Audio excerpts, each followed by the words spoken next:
જાન એવી તો 150 માણા વધે. તે આ અત્યારે ન ખબર પડે. 150 માણા વધી ગયો હોય ને એમાં વડીલોની આમ પંગત બેઠી હોય. પેલા જાન આવતી ને વડીલોની પંગત બે બધા વડીલો ઓલ ઇન વન ધોલે મિલિટરી.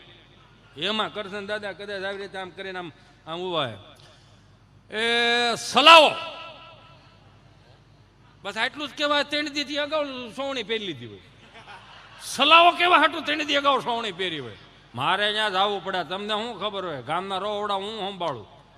એમાં આમ વડીલોની લાઈન બેઠી હોય ને એમાં કદાચ કોઈક જુવાનીઓ હોય ને અમારા પિયુષ જેવો હોય ને આમ લાડવા મૂક્યા હોય તો થાળ થાળ થાળ થાળ લાડવા મૂક્યા હોય તો અહીં વડીલો વાતો કરે. દીકરો બહુ સારો છે, સુંદર લાગે, સુશીલ છે, કામઠો છે. હા તો કે ફલાણા ભાઈની દીકરીનો હાથમાં આપ્યો હોય તો કેમ રે? હા તમારી નજર તો નજર છે. હા ત્યાં દીકરી દેવાય. હજી એક લાડવો ભાંગ્યો નથી ત્યાં બીજા લાડવાનું ગોઠવે છે આવડે. એટલે બાયોડેટા સિસ્ટમ નહોતી. જોવો વાહે મોહનથાળ વાળો હોય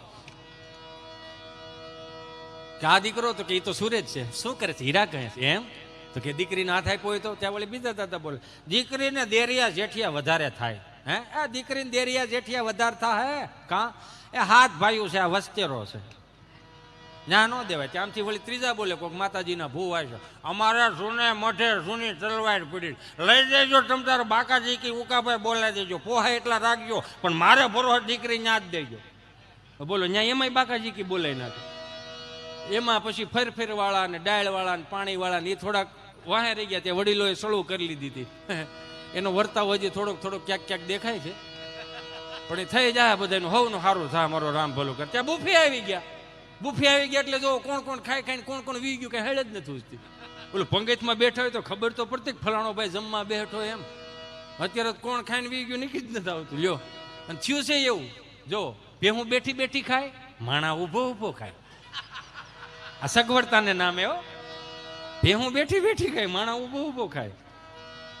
શેઠાણી બીમાર હોય, કામવાળી તાજી માજી હોય. શેઠાણીને હલવાની ને સલવાની ને ખાવાની ને પીવાની બધી ના પાડ્યો લે કર ભેગું. દેરાણી જેઠિયાણે બાજી બાજી ભેગું કર્યું. લે ડોક્ટર ના પાડી દીધું, શું કરી લે હવે?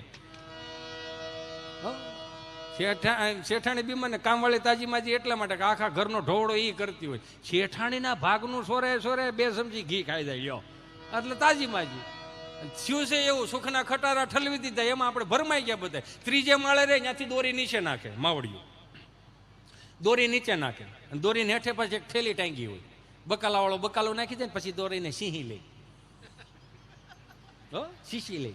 પછી એની પાઉંભાજી બનાવે. સાંજે આખું ઘર પાઉંભાજી ખાય સોફે બેહીને પછી અનુપમા જોવે.